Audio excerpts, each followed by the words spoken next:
pas envie que tu m'engueules dans m'écouter, est-ce que tu vas m'écouter, Chris? À chaque fois qu'on s'en va au karaoké, là, tu t'arranges pour me faire honte, OK? Tu t'entoures de plein de filles. C'est pas de ma faute si je me fais cruiser. Asti, une victime. C'est pas de ta faute si tu t'es cruisé.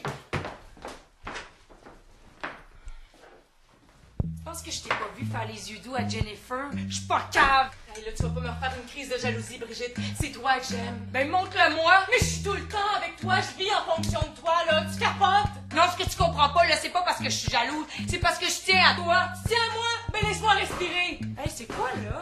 Tu veux me tromper? Hey, vas-y, la pute! Ce sera pas bien long que tu vas être sur la blacklist. La communauté lesbienne est pas bien grande à Montréal. Fais-moi pas ça, Brigitte. Fais-moi pas ça, Brigitte. Hey, non, j'ai une autre idée. Je vais appeler tes parents. Oui, bonjour, monsieur Anna Momry. Oui, c'est Brigitte, la copine de votre fille Léla. Votre fille Léla est lesbienne. Ben oui, puis elle me trompe avec une autre. Ça, tu le sais que je veux pas que mes parents sachent que je... Ah, peut-être je peux appeler ta job. Oui, bonjour, la job de Léla. Hey, Brigitte! Hey. J'ai appelé la police! La petite crise de code! Oui, tu appelles la police. Ouvre la porte. Ouvre la porte.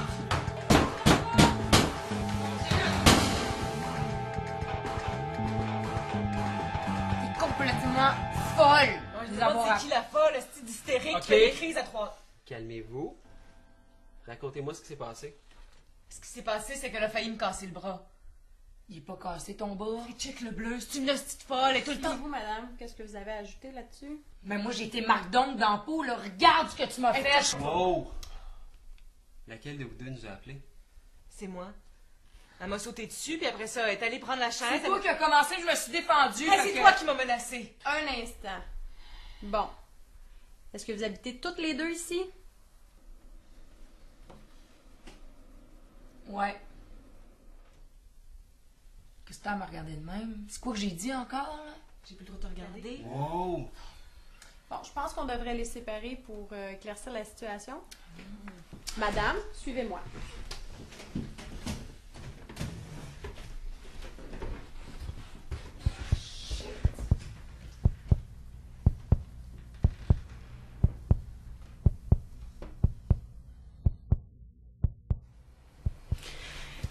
Léla, t'es arrivée hier à la maison d'hébergement.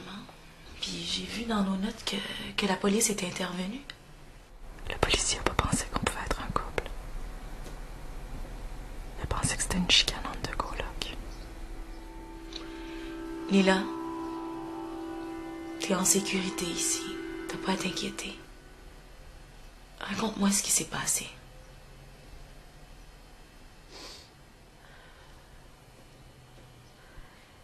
Je l'aime, mais c'est difficile. C'est toujours la même chose. Quand on sort, je peux regarder personne, puis quand on revient à la maison, je me fais engueuler. Puis après, c'est les coups qui revolent. Une fois, je me suis fait lancer une chaise par la tête. Est-ce que t'as peur de lui? C'est une femme. Est-ce que je lui dis? D'un coup qu'elle me met dehors, si je lui dis. Si elle savait comment j'ai peur. Est-ce que il y a un endroit dans ta vie où tu as l'impression d'être plus en sécurité? Comme ton travail?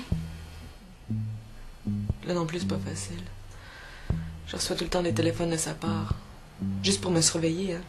Juste pour voir si je suis là. J'ai l'impression que si ça continue, je vais perdre mon emploi.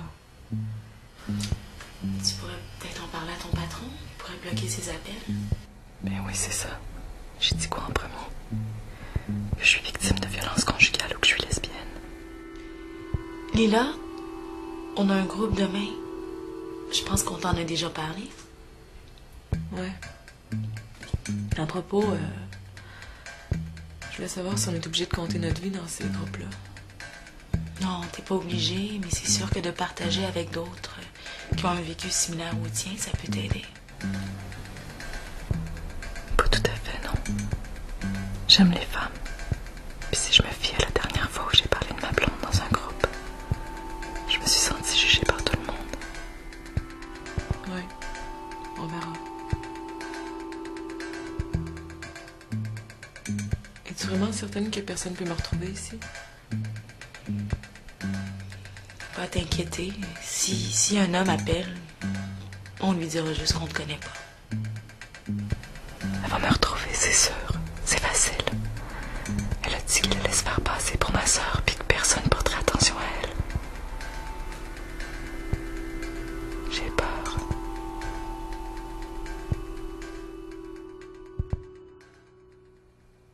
Comment vous dire que c'est une femme qui me bat? Tout ce qu'on entend, c'est que c'est les hommes les agresseurs. Comment expliquer alors que le coup de poing que Brigitte m'a donné fasse aussi mal que celui que les autres femmes reçoivent de leur chum? Comment vous expliquer que je me sens aussi sale qu'une autre femme quand Brigitte m'agresse sexuellement? Comment vous dire que je suis lesbienne? Que j'haïs pas les hommes mais que je préfère les femmes?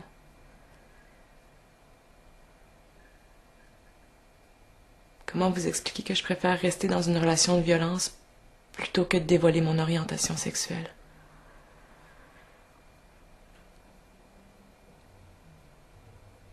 Qu'est-ce que je fais si je quitte Brigitte? Il n'y a pas beaucoup de lieux de rencontre, la communauté est tellement petite.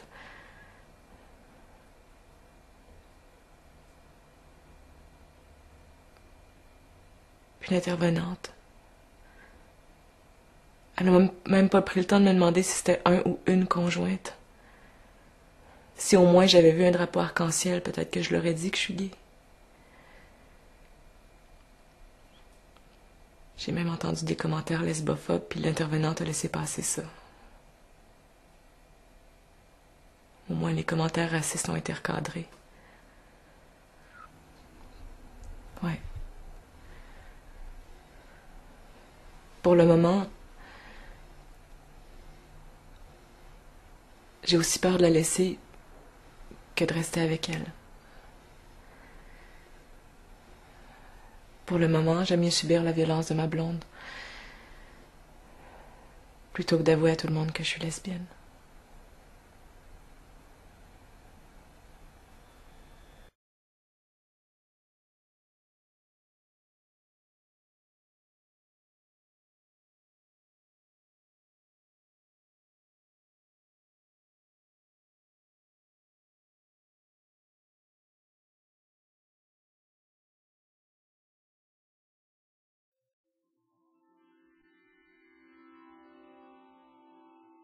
Alors, on est au Centre de solidarité lesbienne avec Carole O'Brien. Vous êtes la cofondatrice et la coordinatrice du Centre de solidarité lesbienne.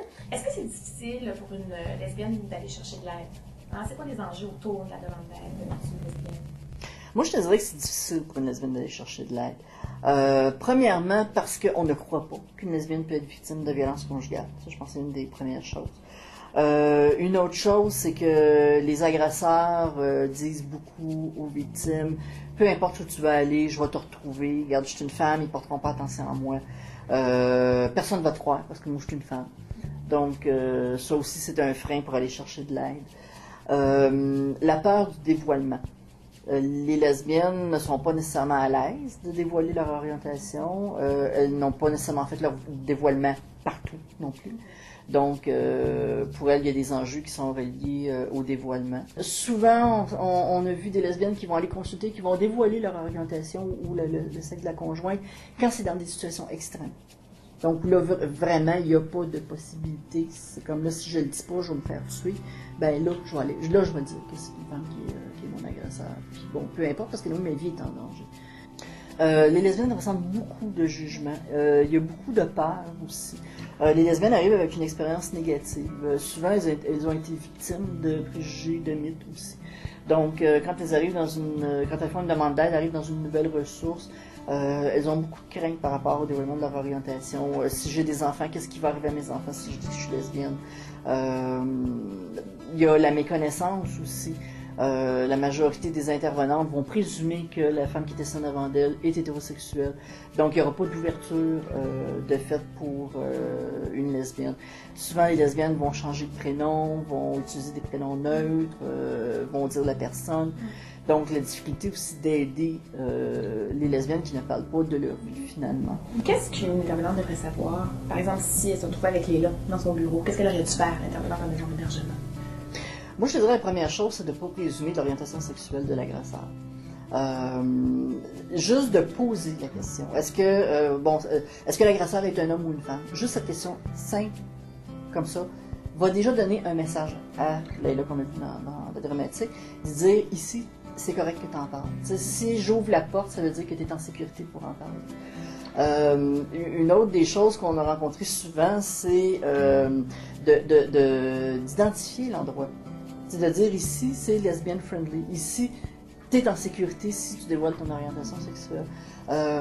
Bon, des fois, il y a des intervenants qui nous disent « Ah oui, on a un drapeau arc-en-ciel quelque part dans la maison. » C'est comme, c'est pas le quelque part dans la maison, c'est quand on rentre. Le premier pas qu'on fait dans la maison, c'est important de savoir à ce moment-là que c'est un endroit qui est sécuritaire. Ce qu'on a remarqué à travers les années, c'est que c'est beaucoup à travers des réseaux plutôt que des communautés.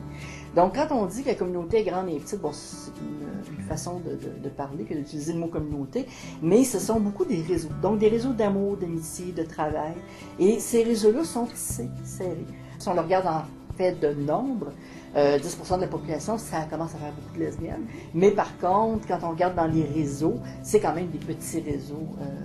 Donc, on se connaît beaucoup entre nous. Et ça joue évidemment sur la peur du dévoilement, forcément. Ça joue sur la peur du dévoilement, ça joue sur la peur d'être retrouvé, ça joue sur la peur de venir chercher de l'aide. Une des choses qu'on entend beaucoup des agresseurs, c'est « je vais te retrouver peu importe où tu vas aller ». Ou l'autre chose, l'agresseur qui tente de faire croire à la victime qu'elle est aussi violente. L'agresseur va utiliser beaucoup les menaces de dévoilement. Ça va être, bon, je vais aller à l'école, je vais aller dire au professeur de tes enfants que tu es lesbienne, donc tu es une mauvaise mère. Ça va être au travail. Tu as l'agresseur qui va appeler 10, 20, 15, 40 fois par jour. Qu'est-ce que tu dis à ton employeur à ce moment-là quand tu es une femme qui appelle aussi souvent que ça?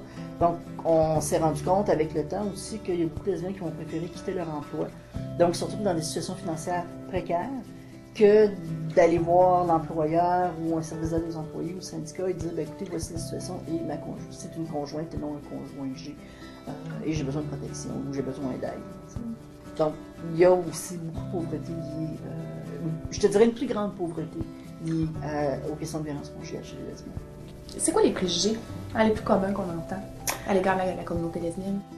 À l'égard de la communauté, je dirais dans son ensemble, bon, que les lesbiennes ne sont pas des vraies femmes, qu'elles haïssent les hommes, si elles sont victimes de violence, ou de tout type de violence, pas strictement violence conjugale, parce qu'il y a des lesbiennes qui ont été attaquées là, sur les rues, à travers les années, on a entendu parler.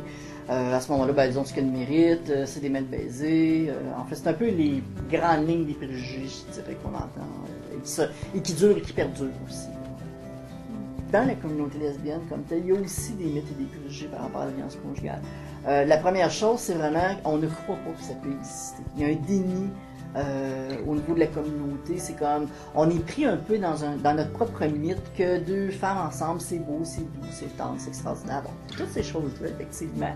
Mais en même temps, il y a aussi de la violence. Donc, il y a des gestes de violence qui sont posés, il y a des cris, il y a des coups. Et ça, on le nie complètement dans la communauté. Et aussi, on n'en parle pas. Donc, si on n'en parle pas, ça n'existe pas. Il n'y a pas de message de société non plus par rapport à la violence conjugale chez les lesbiennes. Chez les hétérosexuels, c'est rendu un message. Le gouvernement prend des positions claires, fait des promotions, de la publicité. Le numéro de violence conjugale est placardé partout. C'est très correct. Je pense que si ça prend ça, c'est un message de société. Chez les lesbiennes, on n'a pas ce message de société-là. Donc, c'est vraiment caché, tabou. Donc, les lesbiennes vont rester beaucoup plus longtemps dans les relations de violence. Mais merci beaucoup, Mme O'Brien. Bon lancement. Ça fait plaisir. Organisme.